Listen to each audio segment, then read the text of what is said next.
Ó Senhor, queremos declarar que nós o amamos, mas o Senhor sabe, nós somos filhos ingratos de um Pai maravilhoso. Muitas vezes não sabemos expressar o nosso amor, muitas vezes colocamos tantos sentimentos humanos, as nossas próprias vontades, desejos, mas ó Senhor, essa noite queremos abrir o nosso coração e a mente para que o Senhor possa entrar aqui. Toma-nos, Senhor, com a nossa permissão, habita em nós, em nome de Jesus, amém. Quero convidar você para abrir a sua Bíblia em Jeremias capítulo 1. Jeremias capítulo 1. O livro de Jeremias está no Antigo Testamento.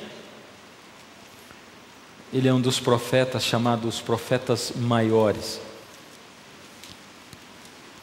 Do verso 1 em diante diz assim: palavras de Jeremias, filho de Ilquias, um dos sacerdotes que estavam em Anatote, na terra de Benjamim. A ele veio a palavra do Senhor nos dias de Josias, filho de Amon, rei de Judá, no 13º ano do seu reinado. Isso aqui é só para colocar a gente de acordo ou na época em que isso aqui foi escrito, para a gente saber que Deus fala muita coisa a respeito de muitos profetas. Quando a gente fala, por exemplo, de Moisés, a gente sabe que Moisés nasceu numa época muito difícil, e que quando Moisés nasceu, o povo hebreu era escravo no Egito, e que a mãe dele teve que escondê-lo, porque o faraó fez um edito onde os meninos seriam assassinados, e a mãe escondeu, colocou num bercinho de junco, e a filha do faraó achou. A gente sabe um monte de coisa sobre Moisés, sobre José, sobre outros, mas sobre Jeremias a Bíblia não fala muito. A Bíblia diz, palavras de Jeremias, filho de Ilquias, e aí diz o nome do pai dele, que era Ilquias, e diz que o pai dele era sacerdote, e que Jeremias nasceu na cidade onde morava o pai dele, que era Anatote, uma cidadezinha pequenininha. Só isso que diz, essas coisas sobre Jeremias. Só que o que o Senhor Deus começa a conversar com Jeremias, logo em seguida, é tremendo. E as palavras que o Senhor dirige a Jeremias, são palavras que colocam o nosso conceito de vida, de relação nossa com Deus e com a vida, totalmente de ponta cabeça, e organizam tudo, não porque a gente tem que virar de ponta cabeça, porque Deus coloca errado, ao contrário, nós vivemos de ponta cabeça e Deus tem que colocar em pé, mas para nós é o mesmo que virar de ponta cabeça, mas Deus nos coloca sobre os nossos pés, o que Deus fala com ele. A primeira coisa é que Deus chama Jeremias, ele faz um chamado especial para Jeremias. E o que essa história de Jeremias tem a ver com você e comigo, que vivemos em pleno século 21? O que tem a ver? Jeremias viveu mais de 600 anos antes de Cristo. E o que a história dele tem a ver? Primeiro, que toda a palavra de Deus é inspirada, ela é útil para nos ensinar, para nos redarguir, para nos indicar o caminho da justiça e como nós devemos andar ao lado de Deus. Segundo, cada palavra que existe na Bíblia é dita para mim, para os dias de hoje. E é por isso que eu tenho que aprender a ler a Bíblia, a palavra de Deus. É por isso que eu tenho que aprender a recebê-la como a palavra de Deus na minha vida. É por isso que eu tenho que recebê-la como sendo o Senhor Deus falando comigo, falando a mim. É por isso. Porque o Senhor Deus quer conversar comigo, Ele quer falar comigo, Ele quer se dirigir a mim. Então quando Deus fala, Ele não está falando com uma pessoa, ou com o Jeremias, ou com esse, Ele está falando comigo. Sem contar que a situação na qual Jeremias vivia era muito parecida com a nossa situação hoje, porque Deus estava para intervir na história do mundo, e na história do povo dele, e Deus estava para lançar um grande juízo sobre a terra. E Jeremias foi chamado por Deus para pregar e para avisar as pessoas de que Deus estava para interferir e intervir. E Jeremias foi chamado para chamar o povo de volta para Deus, porque o povo tinha se afastado tanto de Deus, que Deus não podia mais agir na vida deles. Deus só age na nossa vida com a nossa permissão, só com a nossa permissão. O Senhor Deus não age de outra maneira, só com a nossa permissão. E é por isso que você é capaz de vir a um lugar desse aqui, é por isso que você é capaz de ir à igreja, é por isso que você é capaz de assistir à televisão, um programa religioso, o Senhor tocar a sua vida, o seu coração, e mesmo assim você não aceitar a Deus e não mudar nada na sua vida. Também é por isso que é possível você ouvir o chamado de Deus, aceitar o chamado de Deus só da boca para fora, não de fato, não de verdade, não de coração aberto, e depois você ficar cobrando: Deus, o Senhor não fez nada em mim. Porque um relacionamento sempre é uma via de duas mãos, de um lado Deus e do outro lado você, e tem que ter amor e cumplicidade dos dois lados. E Jeremias foi chamado nessas condições. E Deus começa a falar para Jeremias o seguinte, verso 5: antes que eu te formasse no ventre materno, eu te conheci. O Senhor Deus chegou para conversar com Jeremias, e Jeremias era um menino, e o Senhor Deus fez um diálogo, ou ele entrou num diálogo com Jeremias, e ele disse assim, verso 4, Jeremias diz: a mim me veio, pois, a palavra do Senhor dizendo: antes que eu te formasse no ventre materno, eu te conheci. Em outras palavras, Deus olhou para Jeremias e falou assim: Jeremias, quem é você, meu filho? Porque Jeremias ouviu o chamado do Senhor. Logo em seguida ele diz assim: Senhor, mas o Senhor está me chamando? Eu não passo de uma criança. Todos nós temos boas desculpas para dar para Deus quando Ele nos chama. E o Senhor Deus diz assim: Jeremias, quem está falando com você é Deus, e você é Jeremias hoje. O Senhor Deus trouxe você aqui nesse lugar. O Senhor Deus guiou você ao você colocar no seu canal de televisão. O Senhor Deus guiou você para ouvir essa palavra que Ele deseja falar para você. Sabe por quê? Porque Ele está cansado de ouvir quando você diz assim: Deus, por que o Senhor não me responde? Deus, por que o Senhor não fala comigo? Deus, por que o Senhor parece um Deus tão distante assim? Parece que eu estou falando com alguém que não me ouve, ou que não me responde, que é surdo ou que é mudo. Por isso Deus trouxe você aqui. Deus aproximou você dele através dessa mensagem da palavra de Deus para dizer: pois você não está pedindo para eu falar, eu estou trazendo você aqui para falar com você. Agora ouve a minha voz, se você pode, porque eu falo através da minha palavra, eu falo através de pregações, eu falo através de pessoas, eu falo através de circunstâncias, eu falo também na sua mente, através de sonhos, eu falo através de visões, eu falo de muitas maneiras. Agora ouve a minha voz, porque eu vou falar para você: antes que eu te formasse no ventre da tua mãe, eu te conheci. E o que Deus está querendo dizer com isso? Deus está querendo dizer: Jeremias, olha para mim, filho, nós seres humanos somos tremendos, nós olhamos para Deus e questionamos a Deus, nós somos sempre assim. Já desde pequenos nós somos questionadores, questionamos os nossos pais. A gente mal aprende a falar, a gente diz assim: por que não? Não é a pergunta que a gente ouve dos filhos durante um bom tempo? Filho, não. Mas por que não? Por que não, pai? Mas pai, por que não? A gente escuta o por que não de muitas maneiras. Por que não? Porque nós somos indagadores, nós queremos a explicação, porque se a resposta não for convincente, eu vou fazer do meu jeito e não do seu jeito, Senhor. Por que não? Nós olhamos para Deus e dizemos assim: Senhor, prova para mim que o Senhor existe. Por que o Senhor não deixou mais provas científicas, evidências de que o Senhor existe? Para eu não ter tanto trabalho e ficar dependendo da minha fé. Prova para mim que o Senhor existe, Deus, aí eu vou poder acreditar no Senhor. E Deus olha para você, e eu quero levar você para o texto de Romanos, capítulo 1, e dá uma olhada sobre o que Deus fala a respeito de provar para você que Ele existe. O Senhor Deus diz em Romanos, capítulo 1, do verso 20 em diante, 20 e 21, porque os atributos invisíveis de Deus, assim o seu eterno poder, como também a sua própria divindade, claramente se reconhecem desde o princípio, sendo percebido por meio das coisas que Ele criou.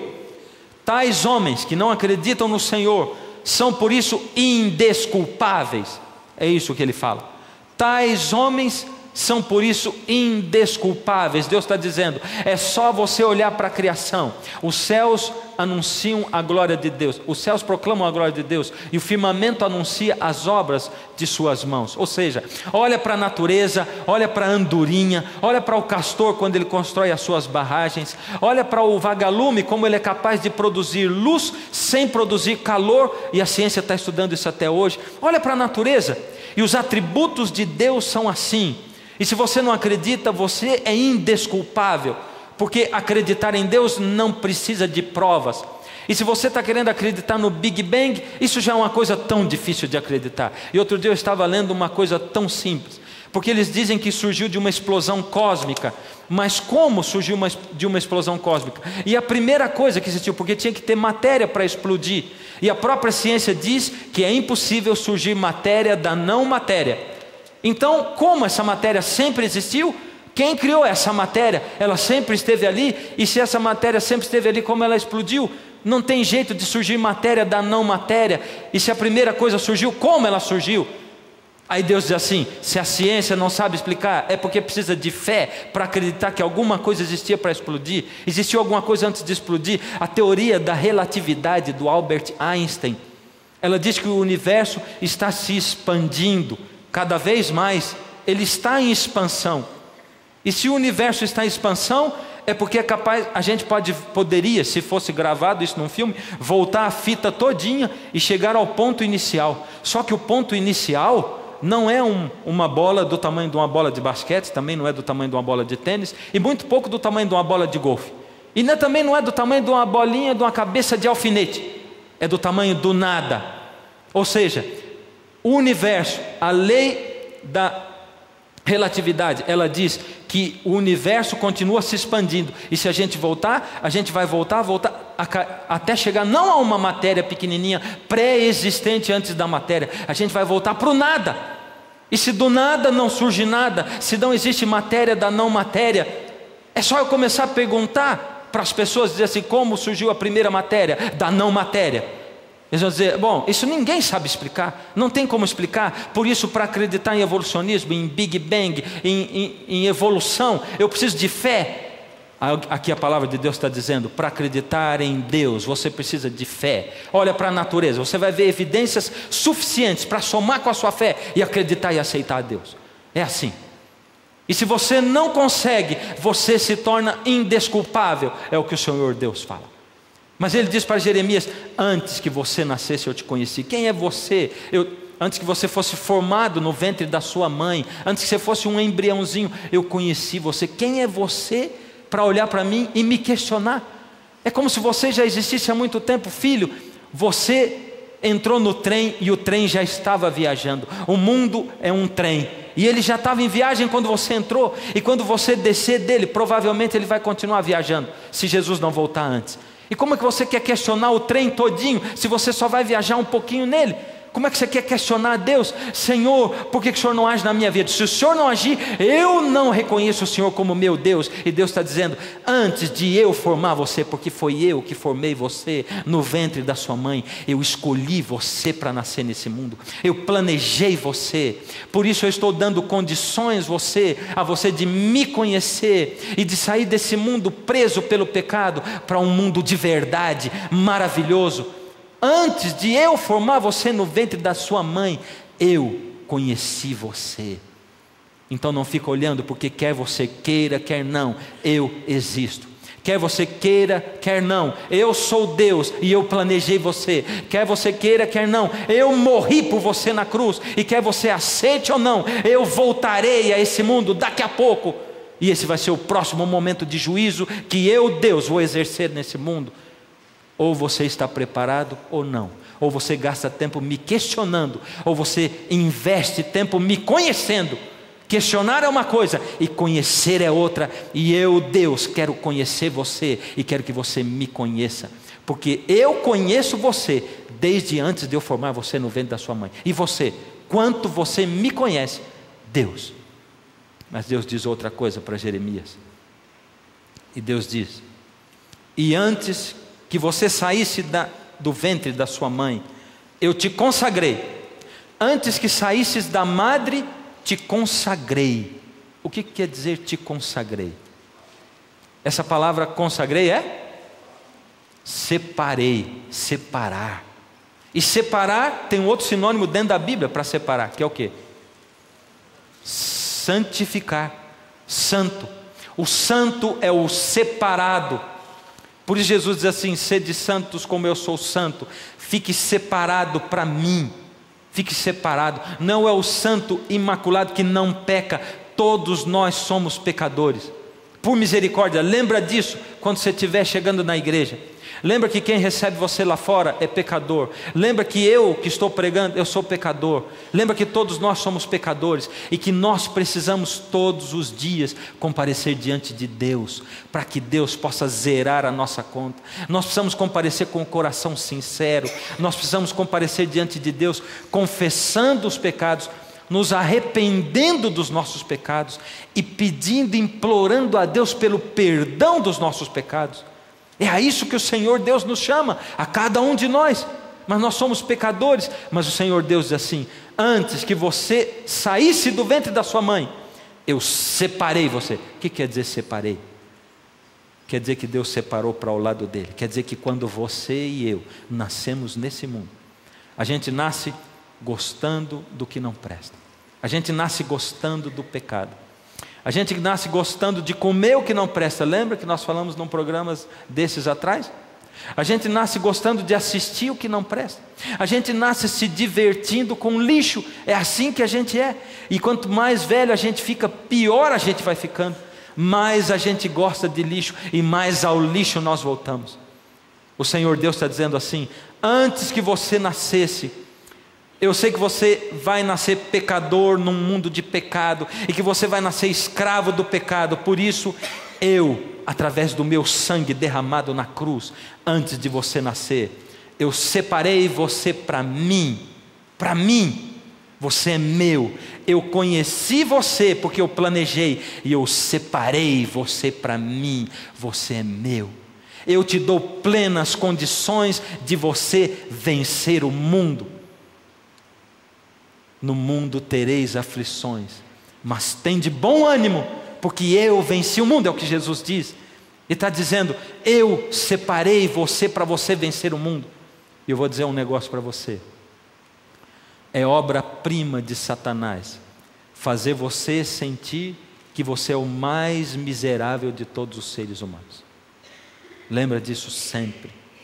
E você vai olhar para todo mundo e sempre vai se comparar. A miséria humana é se comparar com o próximo. Por isso a lei de Deus protege você. O Senhor Deus protege você na lei dele, quando ele diz assim: não cobiçarás. Não cobiçarás. Sabe o que Deus está falando? Proteja-se da desgraça que é viver a vida se comparando com o seu irmão. Sabe, eu tive uns tempos atrás o privilégio de fazer uma série dessas aqui lá na Inglaterra. E aí eu estava lá e fui conhecer a casa do pastor, que mora lá há muitos anos. E ele mora numa casa a 1h30 da igreja dele. 1h30 da igreja dele. E ele mora numa casa de aproximadamente 60 metros quadrados, que ele pagou alguns milhares de euros, algumas centenas de milhares de euros, aproximadamente 350, 400 mil euros, quase $500 mil.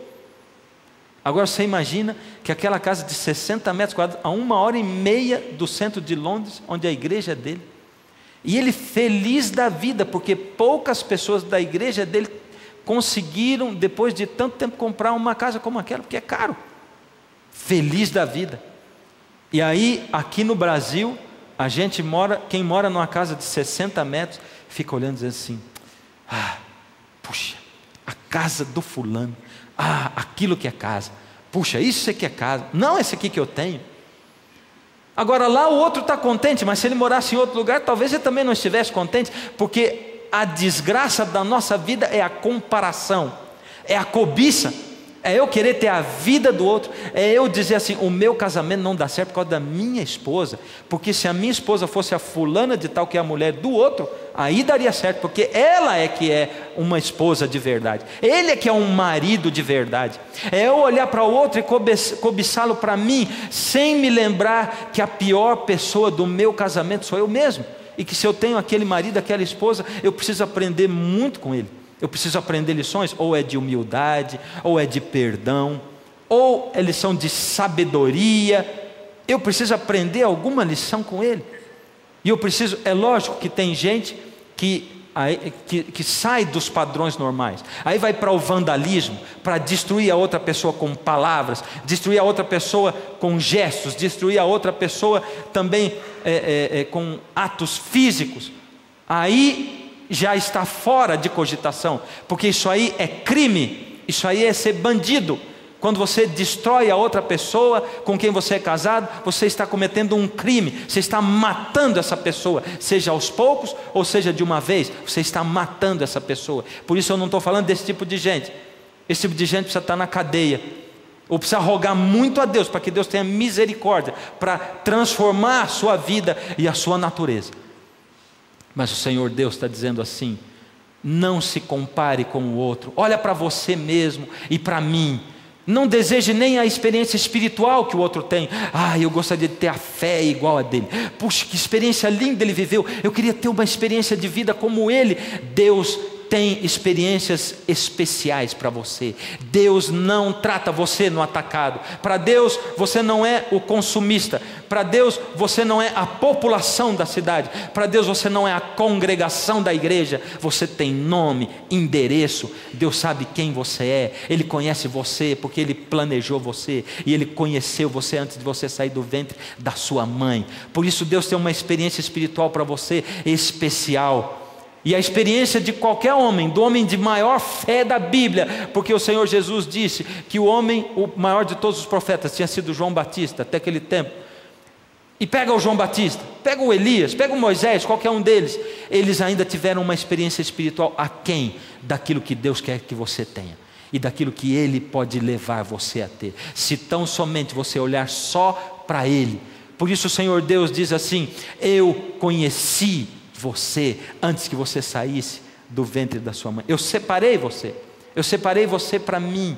Eu consagrei você para mim antes que você saísse do ventre da sua mãe. Você é meu. Eu te dou plenas condições de vencer o pecado, de vencer esse mundo. É só você olhar para mim, é só você acreditar em mim. Tenha fé. Para ter fé você tem que conviver comigo, tem que ir à igreja, tem que ler a Bíblia, tem que orar, aprender a fazer essas coisas. Mas vai atrás disso como quem busca água, quem busca comida, o pão, o alimento. Faz isso e você vai ter fé, e você vai se aproximar de mim.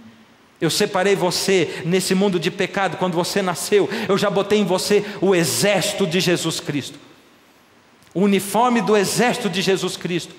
E a não ser que você queira dizer não para Deus, que você queira rejeitar a Deus, você é de Deus. Mas a maioria dos seres humanos na face da terra rejeitam a Deus, estão rejeitando a Deus. Rejeitam a Deus começando pelo fato de não ter tempo para Ele. Rejeitam a Deus a partir do tempo que querem formar um Deus à sua imagem e não aceitar a Deus e que você é a imagem de Deus. Rejeitam a Deus porque Deus não é a prioridade, não é o primeiro no coração. Antes que você nascesse, eu separei você para mim. E Deus disse uma última coisa para Jeremias. Deus disse, aqui diz assim: e te constituí profeta às nações. O que é constituir profeta às nações? Terceira coisa, te constituir, a palavra constituir é dei. Deus está dizendo para você, Jeremias: eu, antes de formar você no ventre da sua mãe, eu conheci você.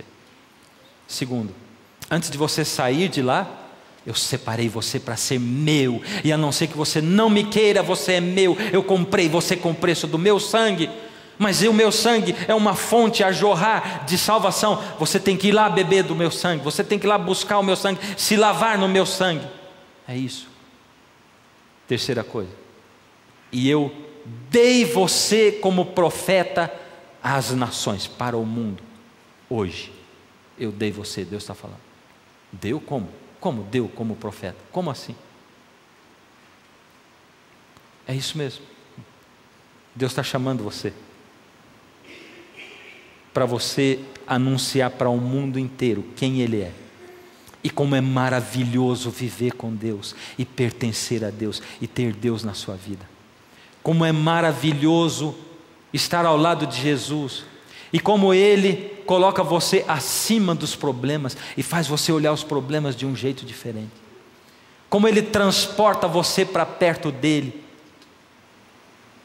O Senhor Jesus está chamando você que veio aqui hoje, você que ligou seu aparelho de televisão, O Senhor Jesus está olhando para você e está dizendo: eu conheci você, eu separei você, eu estou te enviando, eu estou chamando você e enviando para contar para o mundo, para ter uma experiência comigo e contar para o mundo. Você vai ser profeta às nações hoje, porque eu preciso que se cumpra o que o Senhor Jesus disse, quando os meus discípulos me perguntaram: Senhor, que sinais haverá da tua vinda? E eu disse os sinais todos, e depois lá em Mateus 24:14 eu disse: a última profecia que vai se cumprir e este evangelho do reino será pregado a todo mundo, para testemunho a todas as nações, e então virá o fim.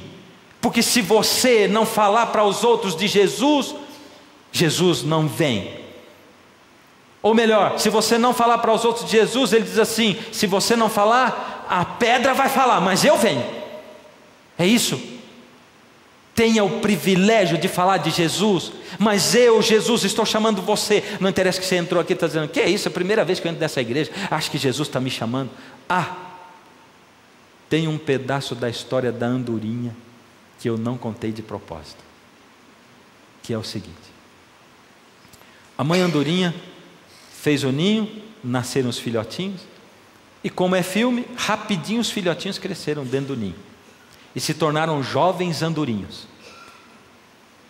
Lembra como é que era? Tinha ali um paredão de pedra, lá embaixo o mar, bem alto, lá no meio do paredão um buraco, e de dentro do buraco saía um galho, um tronco de uma árvore que se estendia por sobre o mar. E lá dentro a mamãe andorinha fez o ninho e colocou ali os ovinhos, e os filhotinhos vieram, e aí cresceram, se tornaram jovenzinhos. Num belo dia, mamãe andorinha começou a fazer um movimento diferente ali dentro do ninho. Sabe o que ela fez? Subiu no tronco e botou os 3 filhotinhos em cima do tronco, os jovenzinhos em cima do tronco. Só que a mamãe andorinha estava para o lado de dentro e os filhotinhos para o lado de lá. Aí a mamãe andorinha resolveu andar, progressão lateral, para quem já fez educação física. Sim. Sabe como é que é? Em cima do tronco. Fazendo assim, logicamente, ela foi empurrando os filhotinhos para o lado de fora. E o galho foi acabando. Os filhotinhos até resistiam, eles não queriam ir muito, mas ela dava um empurrãozinho mais forte, e eles iam, e uns pulinhos para lá e tal, e foi, até que o galho foi acabando para o primeiro filhotinho que estava lá na ponta, e aquilo dá uma aflição na gente, porque aquilo é alto demais, e aqueles filhotinhos todos jovenzinhos, aquela mãe andorinha empurrando, e quando acabou o galho para o primeiro lá, ele, antes de chegar no mar, abriu a asa e saiu voando. Que coisa fantástica o Senhor Deus fez na natureza. Que coisa maravilhosa. Aquela mamãe andorinha sabia exatamente a hora de colocar o seu filhotinho para voar. E ela continuou empurrando. Tinha mais 2.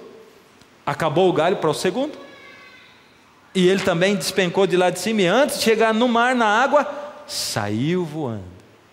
Aí ficou o terceiro. O terceiro eu apelidei de filhotinho Jeremias, porque aquele era teimoso. Porque você sabe o que o Jeremias respondeu? Eu falei para você, mas olha o que diz no verso seguinte, verso 6. Então lhe disse eu: Senhor, eis que não sei falar, porque não passo de uma criança. Aí tem um monte de filhotinho Jeremias, um monte de gente que olha para mim hoje e diz assim: imagina, eu não sou de igreja nenhuma, imagina, eu vim primeira vez nessa igreja, imagina que Deus está me chamando para falar de Deus para os outros. Pois Deus está chamando você sim. Você pode até dizer para Deus assim: é a primeira vez, eu não sei falar, eu nem conheço Jesus direito, eu não sou dessa igreja, não interessa. Deus está dizendo: eu mando você. E olha o que Deus disse para Jeremias. Ele diz assim: mas o Senhor me disse, não digas, não passo de uma criança. Não digas, é a primeira vez que eu venho na igreja. Não digas, eu nem sei o que é isso. Não digas, não diga nada.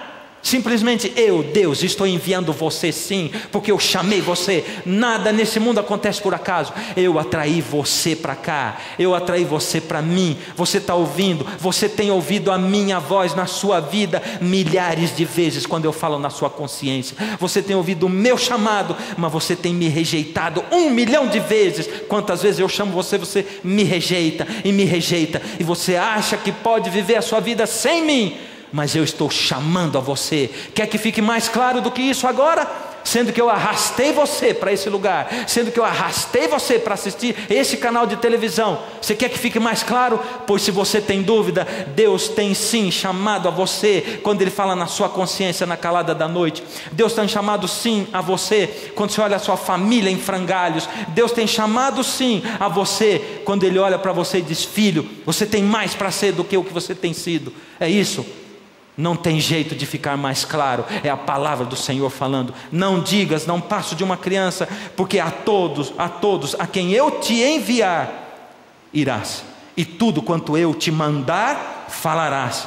Não temas diante deles, porque eu sou contigo para te livrar, diz o Senhor.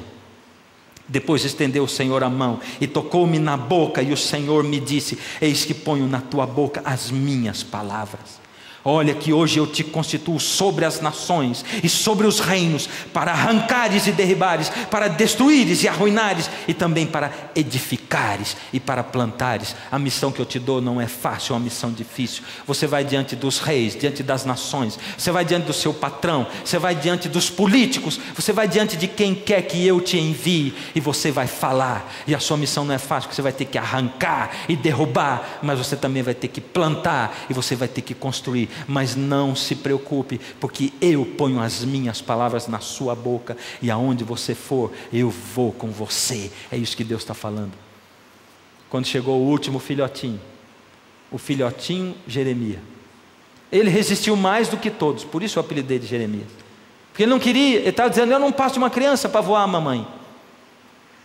E ela empurrava, e ela empurrava, e ele segurou mais, e ele foi tão resistente, que quando ela empurrou, que ele caiu, quando ele estava caindo do galho, ele ainda esticou a patinha e agarrou por baixo o galho, ficou pendurado feito um morceguinho assim, ó. Que coisa! A história ficou tão interessante, e eu fiquei olhando e disse assim: agora eu quero ver o que vai acontecer nessa história, e no próximo programa eu te conto.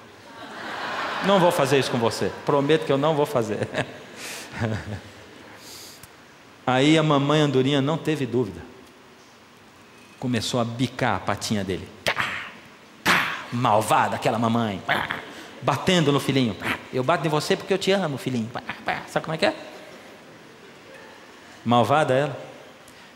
Sabe, filhote de andorinha não pensa, mas aquele pensou, porque eu li o pensamento dele naquele dia. E sabe o que ele pensou? Vou dizer para você. Ele pensou assim: que coisa terrível essa dor na minha patinha, na minha garrinha.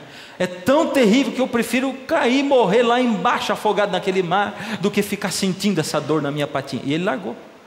E quando ele largou, despencou de lá de cima, antes dele cair no mar, abriu a asinha e saiu voando.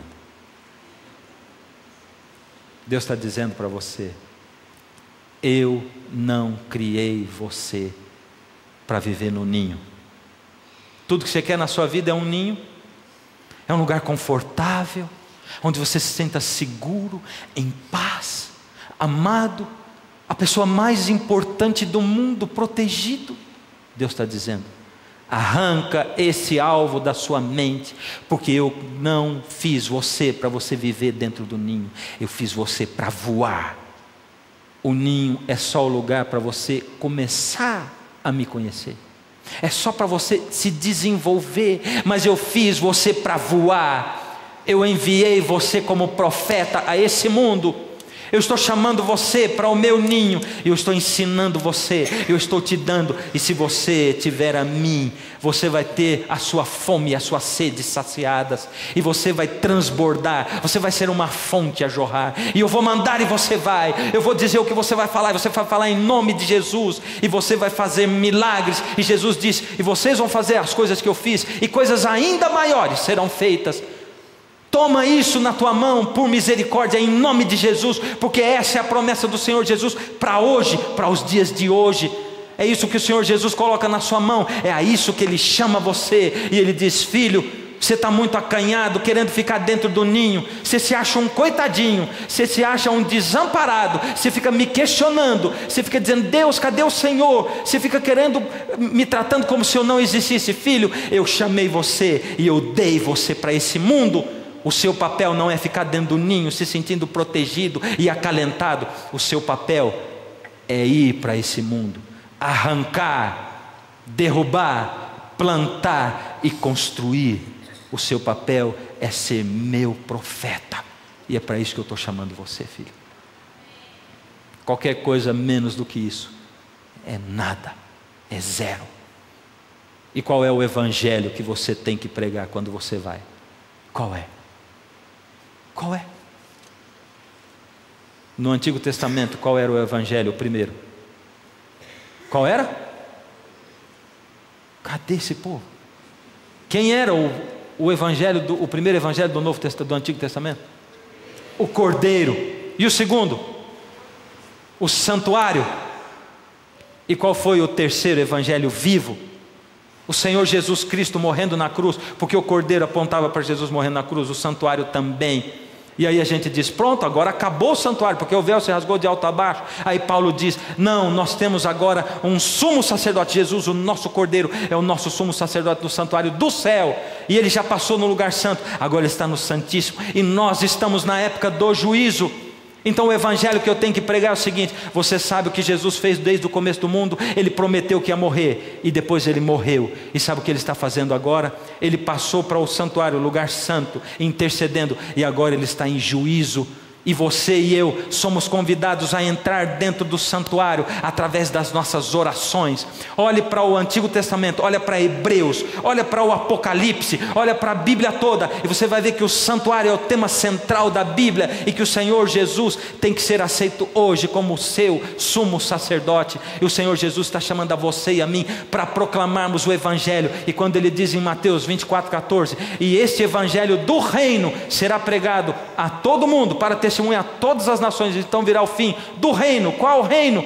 Você que assistiu os programas aqui se lembra: o reino da glória, o reino do pecado que entrou, e em seguida da graça, o reino da graça confirmado com Jesus na cruz, e o reino da glória que o Senhor Jesus irá restaurar. Esse é o evangelho do reino. Todos os reinos pelos quais nós passamos, através da história do santuário e do Senhor Jesus, o seu e o meu sumo sacerdote hoje no céu, ao qual nós somos convidados, para a companhia do qual nós somos convidados através da oração, da consagração e da fé. E o Senhor Jesus está chamando você como testemunha disso. Essa é a base do evangelho para a salvação de todo aquele que nele crê. E o que você vai responder para Jesus? Qual é a sua resposta para Jesus? O Senhor Jesus deseja mais do que tudo ter você do lado dele. O Senhor Jesus deseja mais do que tudo que você aceite o convite, porque para que Ele possa atuar você precisa aceitar. Ele já separou você para Ele, mas você tem que aceitar. E quem fica em cima do muro já decidiu do lado errado. No rio caudaloso, quem para de nadar contra a maré já vai ser arrastado. Não tem jeito de ser neutro, tem que se decidir ao lado de Jesus. Hoje o convite é diferente. O convite não é só para aceitar a Jesus como seu Salvador. Não é só para aceitar a Jesus como seu intercessor no santuário celestial, hoje na época de juízo. É para isso também, mas é para ser enviado por Deus. Ter Deus dentro do coração e começar a compartilhar. Isso não é difícil, é? Eu fico olhando para alguns rostos aqui que têm recebido o Senhor Jesus. É a coisa mais maravilhosa do mundo ver como é que vocês vão deixando Deus entrar no coração. E de repente você fica assim, doido de vontade de falar de Jesus para todo mundo, doido de vontade que todo mundo venha ao programa, doido de vontade que todo mundo da sua família conheça Jesus e aceite a Jesus. E as pessoas começam a olhar para você e dizer assim: ih, está ficando chato. Porque aquele que aceita Jesus, Jesus transborda da sua alma. Esse é o primeiro amor. E a reprovação do Senhor Jesus à igreja de Laodiceia, que são os cristãos, nós cristãos dos últimos dias, é: tenho porém contra ti, que abandonaste o primeiro amor. Esse primeiro amor não pode acabar nunca. Por isso não é difícil falar de Jesus, porque quem tem Jesus, Jesus transborda do seu coração. Quem tem o Filho tem a vida, e o Senhor quer que você tenha a vida. O Senhor Jesus hoje vai chamar você. Quando você fala de Jesus para um, para outro, aquilo vai virando uma bola de neve que você não sabe nem onde vai parar. Esses dias, há um tempo atrás, um casal lá em Petrolina, o Fabiano com a Eugênia. A Eugênia começou a ter problemas muito sérios, porque ela foi fazer uma faculdade de artes. E lá na faculdade de artes, muitos professores ateus, pós-modernos, é um nome bonito para esse ateísmo moderno, e começaram a engendrar, a colocar, insuflar filosofias na mente dela. E ela começou a descrer de Deus, questionar Deus.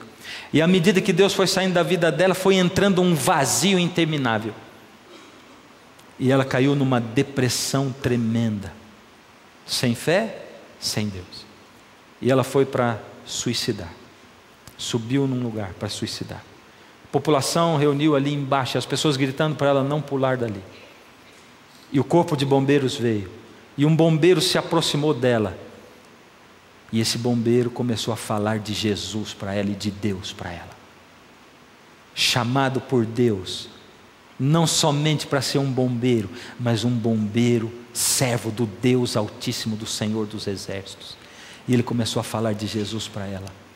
E à medida que ele falava de Jesus, de Deus, ela falou assim: ele poderia ter falado qualquer outra coisa para mim que não ia me fazer desistir, mas à medida que ele falava, aquilo preencheu o meu coração e a minha alma. Preencheu. E ela desistiu. Depois de algum tempo, a mãe dela, que é membro de uma igreja evangélica, outra igreja não adventista, disse: filha, você está precisando de Deus. Você faz arte. Tem uma TV que eu vou mostrar para você, vou te falar, é a TV Novo Tempo. Está no canal 141 da Sky. Ali tem um programa da tia Cecel e ela ensina arte. Dá uma olhadinha lá. E ela começou a assistir não só o da tia Cecel, como outros programas também. E o marido dela, Fabiano, também começou a assistir. E ele começou a pedir os cursos por correspondência. E começou a fazer os cursos por correspondência. E ele foi tirando as dúvidas dele com o missionário Manassés, que está todos os dias aqui antes do programa começar, através da internet. E quando foi um tempo atrás, ele mandou um e-mail dizendo que ele vinha na Novo Tempo, mas ele não sabia bem em que data. Muitas pessoas vão visitar a Novo Tempo para conhecer.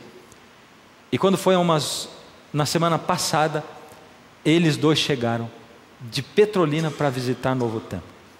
Ele é engenheiro elétrico, trabalha lá em Petrolina. E aí, eles não sabiam, e essa série de programas estava sendo gravada aqui. Naquela noite, o Manassés convidou-os para dormir na casa deles, e eles vieram até aqui. Numa dessas noites em que nós gravamos, o programa está escrito. E quando foi no finalzinho, os dois estavam bem aqui, nesse lugar, aceitando a Jesus, com lágrimas nos olhos, e eu aqui, quase sem conseguir terminar de cantar a música. E eles voltaram para lá agora, para fechar o seu compromisso com o Senhor Jesus, no batismo. O Senhor Jesus está chamando você de maneiras as mais diferentes possíveis. E eu não sei qual é. Ele está chamando você, também não sei de que maneira. Não sei de que maneira o Senhor Jesus chega a você hoje, aí aonde você está, mas Ele está falando com você e chamando você. Por isso, enquanto eu canto essa última música, Ele vai chamar você hoje para aceitar Jesus como cordeiro, como sacerdote, sumo sacerdote, e para ser enviado como o Jeremias de hoje. E se você aceitar, é só ficar em pé. E eu quero orar com você, dedicando você ao Senhor Jesus. E a primeira coisa que você vai fazer quando ficar de pé é não olhar para quem ficou sentado. É isso. Olha para a sua vida. É com você que Deus está falando. Deixa Deus falar com você. Porque se você se orgulhar, o trabalho de Jesus foi todo destruído. Não tem motivo nenhum para se orgulhar. É você e Jesus. Enquanto a música toca, o Espírito de Deus toca o seu coração. E se você souber a música, canta comigo. Essa música fala de gente que se colocou nas mãos de Jesus e que deixou o Senhor Jesus operar através dele. E você vai ver que maravilha o Senhor tem para fazer através de você. Sonhei que fui pro céu, um sonho tão real. Nas ruas de ouro eu andei, no lago de cristal. Ouvi um coro de anjos e eu também cantei. Foi quando um jovem me tocou, chamou meu nome e eu olhei. Me perguntou: você não lembra mais da igreja no interior? Eu era só um menino ali, você o meu pastor. Você me ensinou a orar e me falou da cruz. Um dia então você orou e aceitei ao meu Jesus. Obrigado por dar-me pro Senhor. Hoje eu estou transformado. Obrigado por dar-me pro Senhor. Hoje eu sou tão feliz. E um rapaz chegou me dizendo: você me trouxe luz, pois deu um livro a outro alguém falando de Jesus. Jogaram fora o livro, encontrei-o e o li. Jesus tocou meu coração e por isso estou aqui. Canta comigo. Obrigado por dar-me pro Senhor. Hoje eu estou transformado. Obrigado por dar-me pro Senhor. Hoje eu sou tão feliz. Um a um foram vindo, formando uma multidão. Vidas ganhas porque eu amei, tive fé e compaixão. Coisas simples e grandes que a vida ocultou. Na terra ninguém viu, mas o céu nos revelou.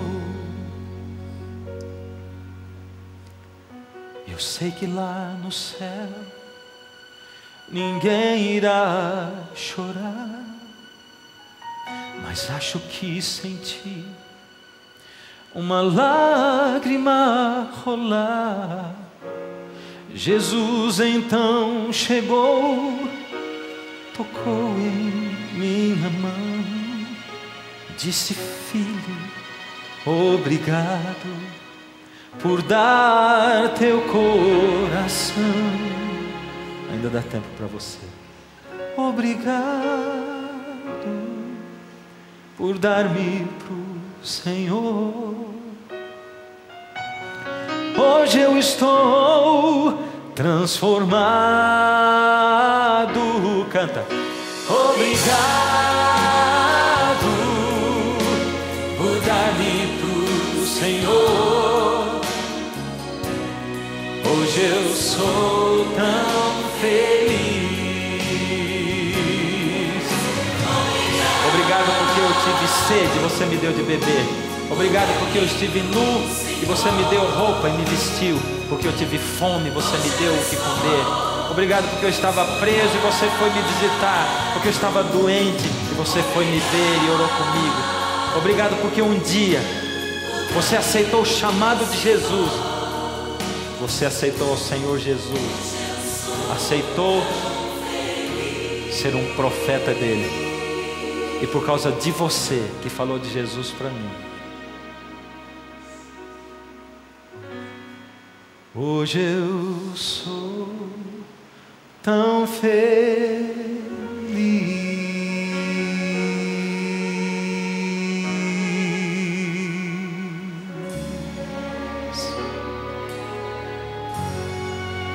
Ó Senhor Jesus, aceita, Senhor, a entrega que nós fazemos ao Senhor. Aceita, Senhor, toca essas vidas, esses corações, confirma as decisões, que não sejam decisões simplesmente emocionais, mas que sejam emoções de fato, decisões de fato. Ó Senhor, completa em nós aquilo que nós não podemos fazer, porque nós somos imperfeitos, somos falhos e fracos. Ajuda-nos, Senhor, a continuarmos crescendo no Teu conhecimento, para que tenhamos mais fé, que possamos não largar das Tuas mãos. Mas queremos também nos colocar nas Tuas mãos, Senhor, para que, se o Senhor precisar nos empurrar para fora do galho, para despencarmos, Senhor, para sabermos que precisamos voar, faça isso, porque autorizamos. Toma-nos nas Tuas mãos, e que nada nos afaste do Senhor, em nome de Jesus. Amém, Senhor.